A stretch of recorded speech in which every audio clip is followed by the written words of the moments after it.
What's up, everyone? Welcome back to Crit Cracks MTG. I'm Crit, and today we're going to be cracking a pre-release pack of Modern Horizons 2. So let's get to it. I've got my rusty steak knife back for action.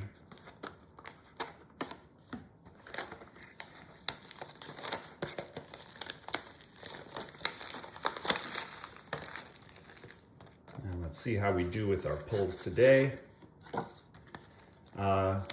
I was lucky enough to go to a pre-release event over the weekend for Modern Horizons 2. There's our spin down counter. I had a great time. It was nice to actually be with human beings in a store, playing some Magic, building some decks. We're gonna save that one for the end. We'll see what that promo card is. But it was really nice to be with some people in real life again. But as a new Magic player, I found that my deck building skills were really lacking. And I went 0-3. I had a really fun time. But the reason I wanted to do this video with a pre-release pack is I want to go through, see if I can make a better deck, something that could compete a little bit better than I did over the weekend. And yes, like I said, just see how I do. Let me know what you think of the deck that I built, and give me any tips, any deck building tips. So here, our first rare, we got a Dermotaxi. It's an artifact vehicle. Imprint: as Dermotaxi enters the battlefield, exile a creature card from the graveyard. Tap 2 untapped creatures you control. Until the end of turn, Dermotaxi becomes a copy of the exiled card, except it's a vehicle artifact in addition to its other types. All right, so I'm gonna keep just the rares for now, rares and mythics, anything I think that might be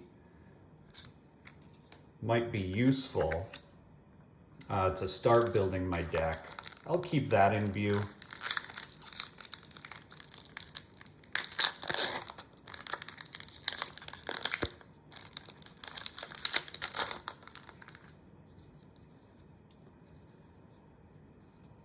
All right, going through the commons here.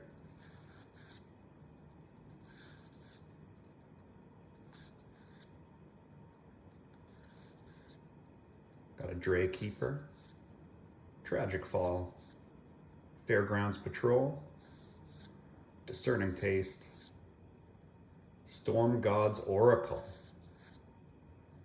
Those are our commons. Starting with the uncommons: Necromancer's Familiar, Glorious Enforcer, Strike It Rich, and our rare, we've got a Karmic Guide. Karmic Guide. Creature: Angel Spirit, flying and protection from black. It's got Echo with a 5-drop for Echo, and that is at the beginning of your upkeep. If this came under your control since the beginning of your last upkeep, sacrifice it unless you pay its Echo cost. When Karmic Guide enters the battlefield, return target creature from your graveyard to the battlefield.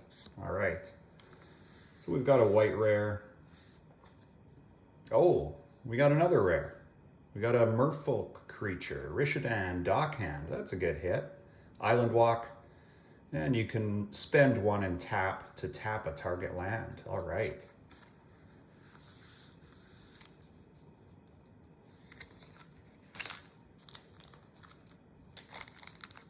All right, so far I think blue's looking strongest, but it's early. When I did the pre-release event, I ended up building a white and green deck. I had a couple of really strong combos in it, but I just found I didn't quite have enough tools, particularly to deal with flying creatures.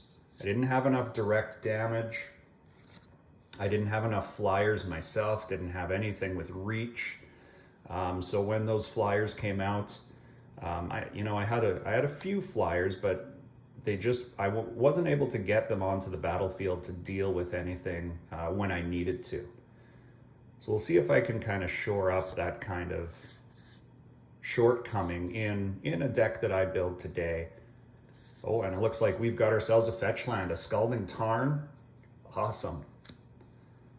This is my second Scalding Tarn. I pulled one in the pre-release event as well.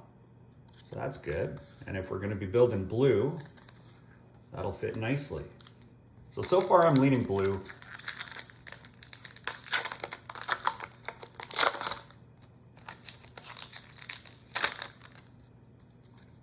But we'll see what else we get. Got a Bone Shards. I love these retro frame cards. I think particularly the black ones, they just look incredible. Break Ties. Got a Bridge. Foundry Helix. Dark Moss Bridge. Echoing Return. And to round out the commons, Dahada's Ploy. All right, we got a sketch card here. I really love the look of these sketch cards. I was looking at some of the values the other day, and it's looking like the sketch cards, which are the showcases, they seem to have a lower value, or at least some of the ones I was looking at, they have a lower value than some of their standard counterparts, which is surprising to me. Maybe people just aren't into the sketches. They want the fully completed art. And our first mythic, we've got an Imperial Recruiter. That's a really good hit. All right, so black and red, I've got to say, or sorry, blue and red is looking pretty solid right now. And we've got a Nykthos Paragon. Whenever you gain life, you may put that many 1/1 counters on each creature you control. Do this only once each turn.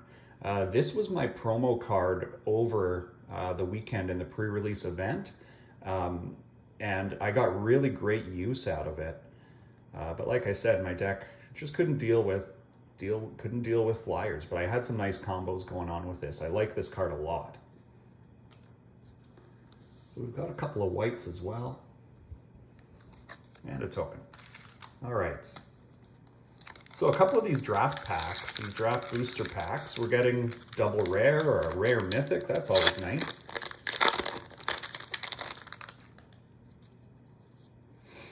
All right, let's check out the commons. Parcel Mirror, Bannerhide, Crushok. We've got a Revolutionist, Vermin Gorger, Guardian Kieran, Dray Keeper, Fairgrounds Patrol, Discerning Taste, Piercing Rays. I have to say, Piercing Rays, this has my absolute favorite flavor text that I've ever seen on a Magic card. The forecast calls for pain. Tanglepool Bridge, and we've got a Retro Border Prismatic Ending. That looks great. Well, that was rounding out our commons, wasn't it? All right, on to the uncommons. Prismatic Ending, Sudden Edict, Filigree Attendant. We got a Scourge Familiar, and our rare is a Magus of the Bridge. This artwork is amazing. Magus of the Bridge, check that out. Just crawling over the undead corpses. I love it. Whenever a non-token creature is put into your graveyard from the battlefield, create a 2/2 black zombie creature token. When a creature is put into an opponent's graveyard from the battlefield, exile Magus of the Bridge. That's such a cool card. Love the artwork. And there's our token. All right, last pack. Like I said here, I am kind of leaning towards our blue-red, but I don't know. We got a couple of strong white cards. My personal preference, I always kind of lean towards black and white. It's just kind of the style that I like to play, but this is, so far I don't have really a clear indication of where I'm gonna go. Got a marble gargoyle, kitchen imp, mine collapse, got a retro frame goblin, anarchomancer. That's a mouthful. Got an abundant harvest, ornithopter of paradise. Oh, did I finish my, there we go, finish my commons. On to the uncommons, Flame Blitz, Steel Dromedary, a Sketch Timeless Witness. That one looks really nice. Again, I love these Sketch showcase cards. But according to value, it seems like a lot of people just aren't digging it. Got a Milliken, and our rare is a Harmonic Prodigy. Okay, so we've got a Prowess. Whenever you cast a non-creature spell, this creature gets +1/+1 until the end of turn. If an ability of a shaman or another wizard you control triggers, that ability triggers an additional time. Okay, so that adds on to our Imperial Recruiter that we had.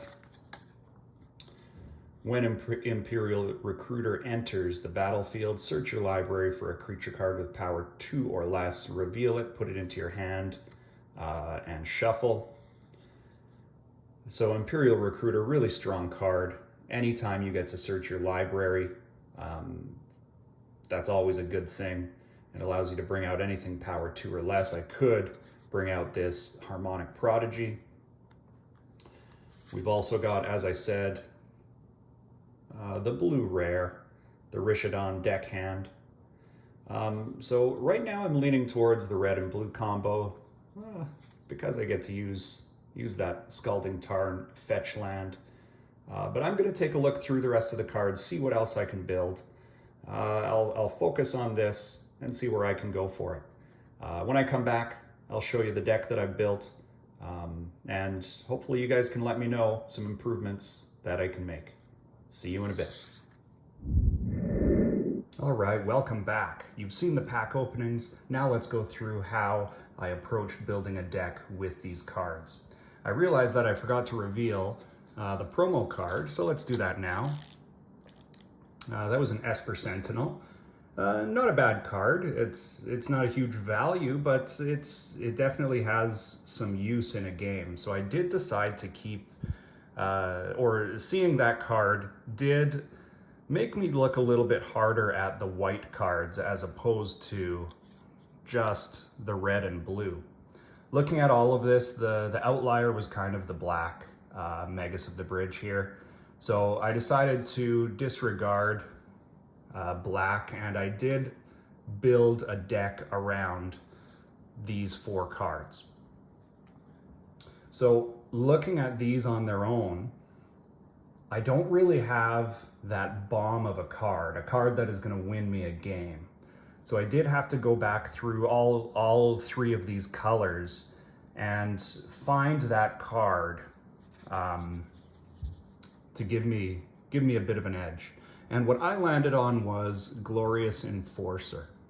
So this card here has flying and lifelink. And at the beginning of each combat, if you have more life than an opponent, Glorious Enforcer gains double strike until the end of turn. It's a 5/5 flying lifelink, of course, but it is pricey. It's tough to get on the board at 7 mana.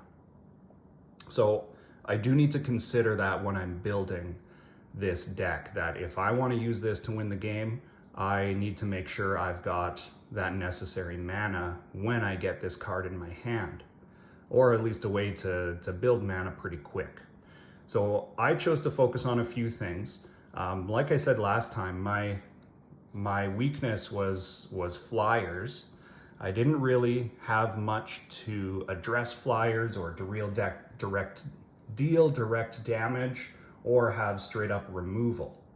So I wanted to build that into this deck. As well, I want to make sure that I can ramp up my mana fairly quickly if need be. So let's go through how I started building this. Obviously, a really great card is Imperial Recruiter. That's just a great card all around. I get to search my library for a creature card with power 2 or less, put it into my hand and shuffle. There's not much that I really have to go with that. Like, I don't have to plan around that very much. But Harmonic Prodigy was one that I definitely needed to take a look at the other cards and find something that worked with it. So I was looking for other shaman or wizards. So let's start there. I did draw 2 Storm God's Oracles, which of course are human shaman. You can spend 1 mana to get a +1/-1 until the end of turn. And when Storm God's Oracle dies, it deals 3 damage to any target. Now that's a shaman. It goes along with Harmonic Prodigy if an ability of a shaman or another wizard you control triggers, and that second part is the triggered ability.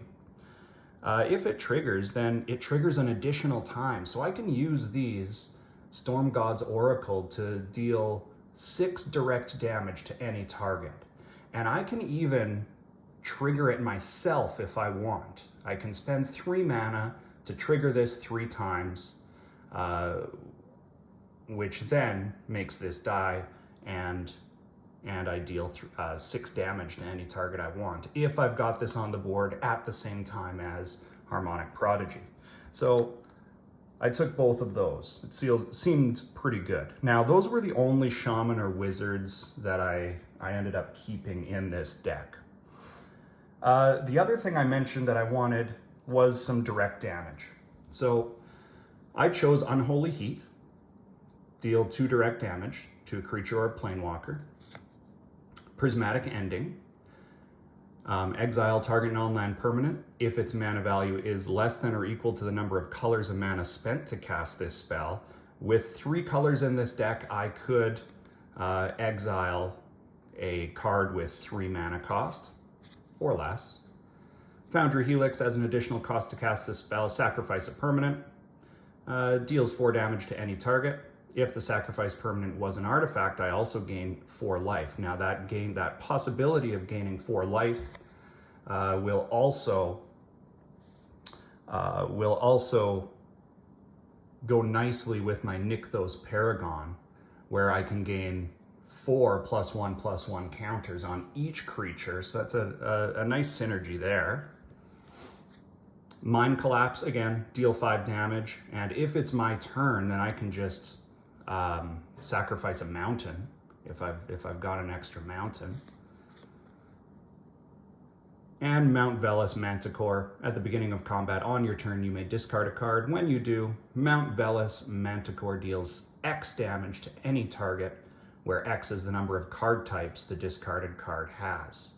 And if I'm interpreting this correctly, the card types, I believe Enchantment is one, Creature is another, and Manticore is another, for example, on that card. I could be wrong. In this case, this is just an instant. These are all instants and sorceries. But I believe this represents 3 different card types at once. Leave me a comment if that's incorrect. So those were my direct damage cards to address some shortcomings that I've had in the past. I also said that I wanted to have some flyers. Well, I've got some angels, right? Angel Spirit with some flying. I've also I decided to take 2 Ornithopter of Paradise. So this addresses 2 issues for me. It gives me a flying blocker, right? 0/2 flying blocker.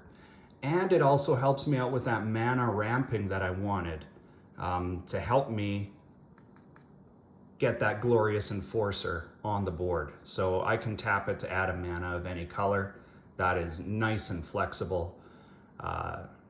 So kind of killing 2 birds with one stone here. I really like these cards, and it gives me some flexibility. And then also here, this is another example of providing myself with some mana ramp. I can create a treasure token. and flashback as well, so I can do this twice. So 3 cards that help with my mana ramp. Let's also talk about some ways to interact with my graveyard and exile. So my Karmic Guide here, the ability at the bottom says, when Karmic Guide enters the battlefield, return target creature from your graveyard to the battlefield. So I also wanted to build some cards in that interact with my graveyard as well. My Dermotaxi is going to allow me to copy an exiled card. So along the same theme here, I've got a few cards to go along with that. Again, another flyer as well. So when Foul Watcher enters the battlefield, I can surveil 1. So I look at the top card and I can choose to put it in the graveyard or not.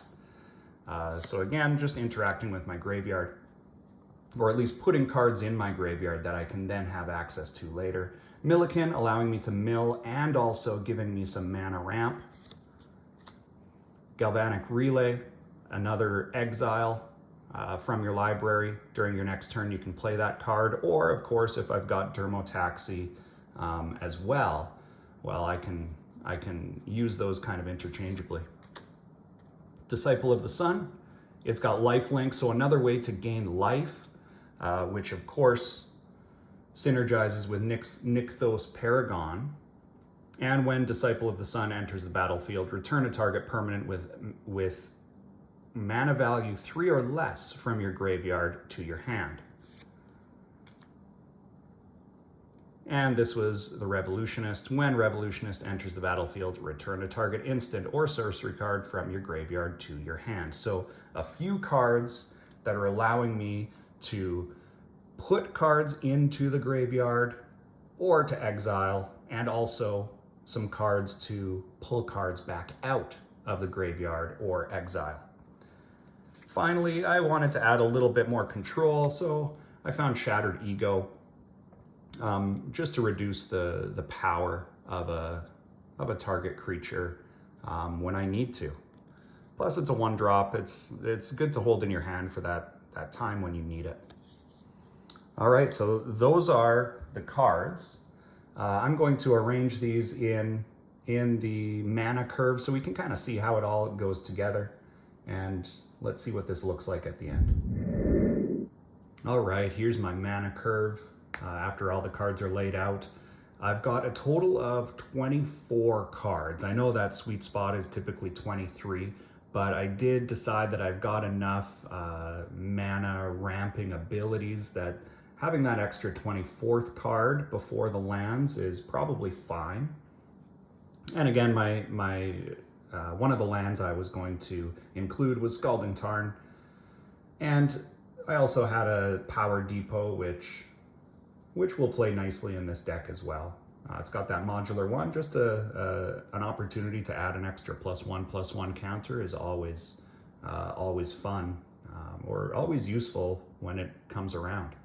So that's the deck I decided to build. Obviously, I didn't get a chance to play this in person at an event, but please let me know your thoughts in the comments.